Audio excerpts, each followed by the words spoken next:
Will everyone please join me in Gassho as I read the words of our founder, Master Shinran Shonin.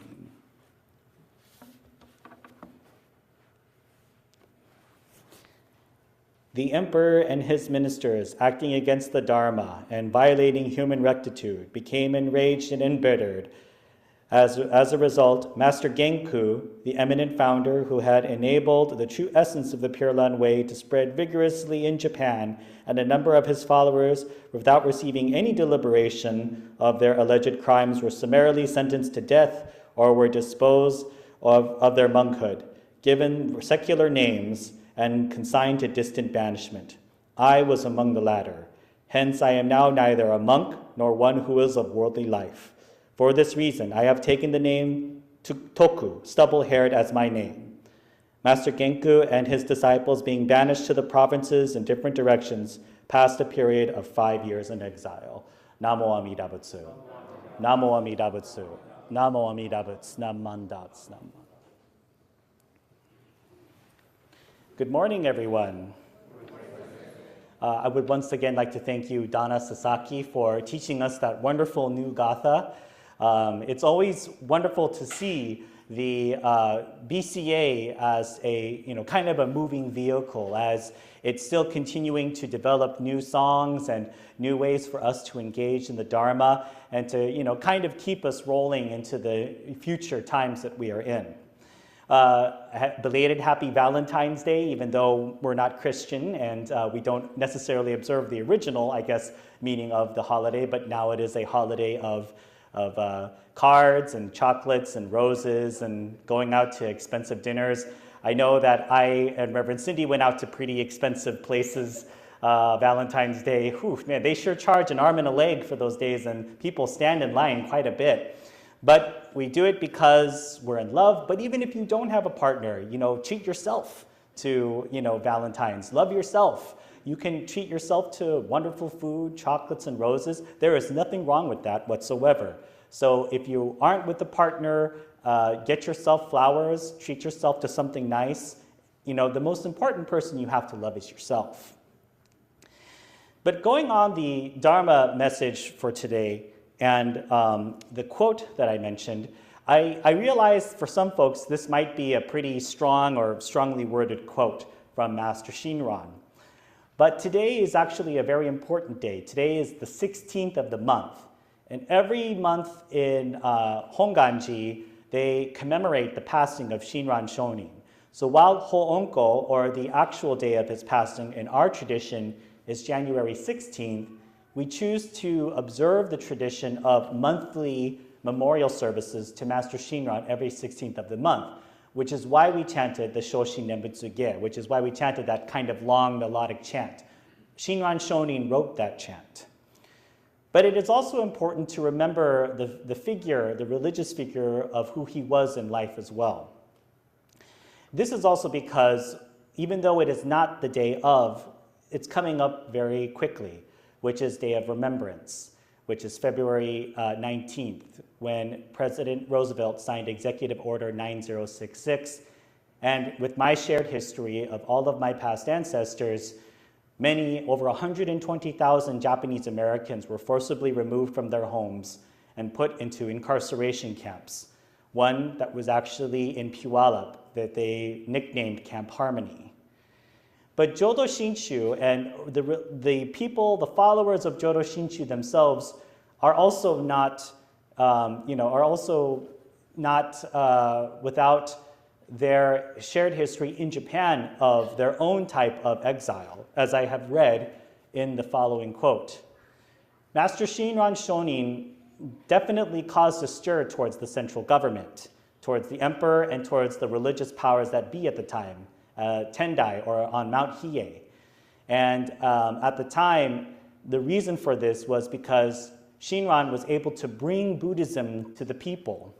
So, during Shinran Shonin's time in the Kamakura period, Buddhism was kind of meant for the privileged elite, the privileged, those, who were of royal or noble birth. And they would often send their second sons to the monasteries and give huge amounts of donations to those monasteries to receive ordination, right? But Master Honen, who is depicted on this very far right scroll all the way to the bottom, and Master Shinran did something quite revolutionary. Now, they were not the only monks to do this by any means, but they took part in this type of revolutionary thing, and that was bringing Buddhism to the people. More importantly, a practical practice that could be done by anyone at any time. So this is why Jodo Shinshu, our sect of Buddhism, was very popular amongst farmers, merchants, peasants, and I hate to say it, but Japan, even at the time, had an outcast society, people who were not considered to be fully human even.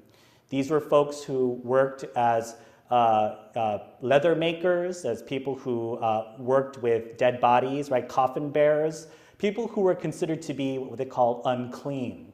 But even for them, Master Shinran Shonin brought a form of Buddhism that they could practice, and that is placing your hands together and saying Namo Amida Butsu.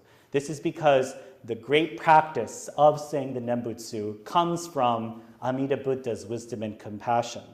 So when we think about Buddhist practice often, we think about things that we have to do to like sit in zazen for countless hours, or use our prayer beads to chant mantras as long as we possibly can, or like in many sequences, therefore building up our own self-karmic merit to have a better afterlife when we can become, born into a circumstance where we can reach enlightenment.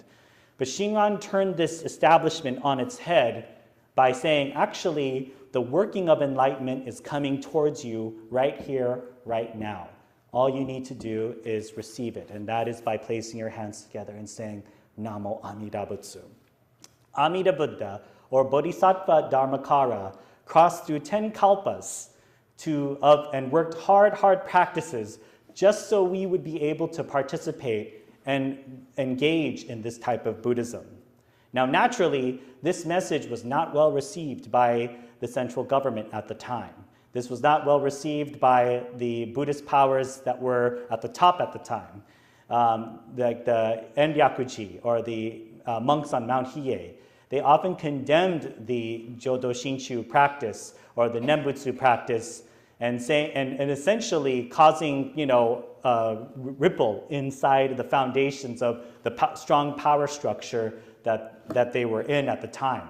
Now, don't get me wrong. I absolutely love Mount Hiei and the temple that stands on that mountain today. And in fact, what's interesting is that now Enryakuji has a special hall that is dedicated to the founders of the various sects of Buddhism. So Master Dogen, Nichiren, Shinran, Honen are all depicted in this hall. So the relations have gotten a lot better. But I think it's important for us to remember, especially on important days to remember, like Day of Remembrance, when people who are ordinary people are treated in inhumane ways. Our religion of Jodo Shinshu is not one to basically necessarily just sit in silence and say, that's the problem of the outside world. These problems don't come into the temple, right? And I'm not saying that we have to be politically active all the time, that we have to be marching in the streets every single day to show our worth. That in itself, if you do that, that also becomes egotistical. But from time to time, we have to check ourselves, and we have to really take a deep look at ourselves and ask ourselves, are we living in the society the best way that we possibly can? Are we acknowledging all of the wrongs that are being committed around us? Are we really looking at the world in a compassionate way? Are we treating others in the most compassionate way possible? Jodo Shinshu Buddhism should not be used as an excuse or as a golden ticket to bury our heads in the sand and to brush off the problems of the world as the problems being outside of the temple. Jodo Shinshu should actually be a guide for ourselves to first self-reflect within ourselves of how we are existing in this world, and when we go out of the temple doors, how we treat others, and how we sometimes need to step up and speak out for the sake of humanity, as opposed to staying indoors and being locked away and safe inside the temple doors. This message might sound a little revolutionary or, a little more, not aggravating, but at the same time, I think it's important for us to remember, this type of attitude or this type of thinking wasn't just here and now, or is not just in the modern times. Shinran Shonin had to deal with persecution himself. Shinran Shonin was banished from Kyoto to the far lands of Echigo, which is today Niigata, and he had to deal with that himself. And he had to think, why am I being banished? He had to ask himself, why was he driven from his province of Kyoto? I think we all have to think about this from time to time.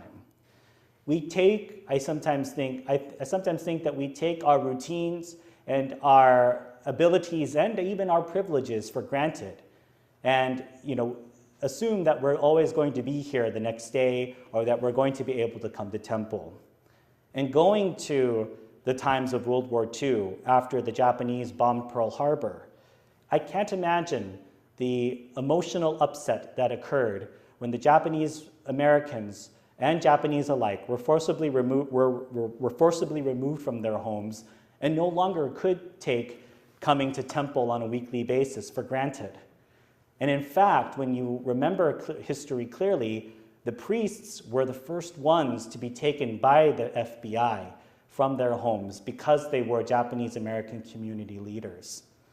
These are important things and important lessons for us to remember, not just for the sake of remembering what the struggles of Japanese Americans had to go through, but with the constant suffering that is continuing to this day. I ask ourselves, I sometimes would wish we could ask our leaders of this country too, are we treating everybody, all human beings, all sentient beings, with the respect and dignity that they deserve? When we see Amida Buddha's wisdom and compassion truly working, don't all beings have an equal say or have an equal share in that wisdom and compassion? This is not a wisdom and compassion that is being sparsed out even for people of Buddhism. This wisdom and compassion is meant for all sentient beings, even if they are not Buddhist. All wisdom and compassion should be given to all living sentient beings.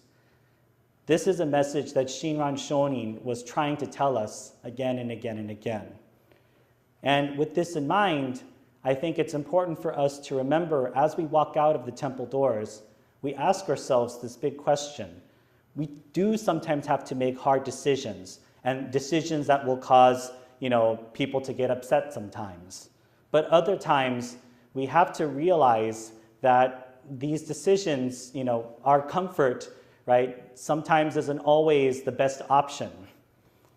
I love being comfortable. I love being able to sit in front of my TV and just watch and binge countless Netflix shows and other types of other types of detective shows and everything. I love to turn my brain off from the world.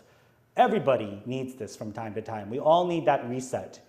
But if that's what we constantly seek, and if that's what we're constantly going, even when we are confronted with horribleness in this world, like the sufferings of those even in the Middle East, and the sufferings of people here in our own country, how can we choose to stay silent from those times?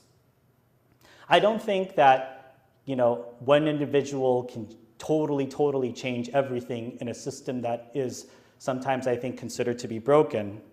But that doesn't mean that we just shrug our shoulders off our shoulders and say, well, that's sad, and move on. But also we need to know our limitations as well. If we continuously guilt others to try to force them to think the way that we do, we will eventually push them away as well. We have to find that balance of being able to live in this world, of trying to convince those to see the world with compassionate eyes, and at the same time have compassion for those we disagree with as well. This doesn't mean constantly giving up an argument or anything, but it also is this ideology that all of us are born into different circumstances and different causes and conditions. Thus, this is why Amida's wisdom and compassion is there as a constant for all of us.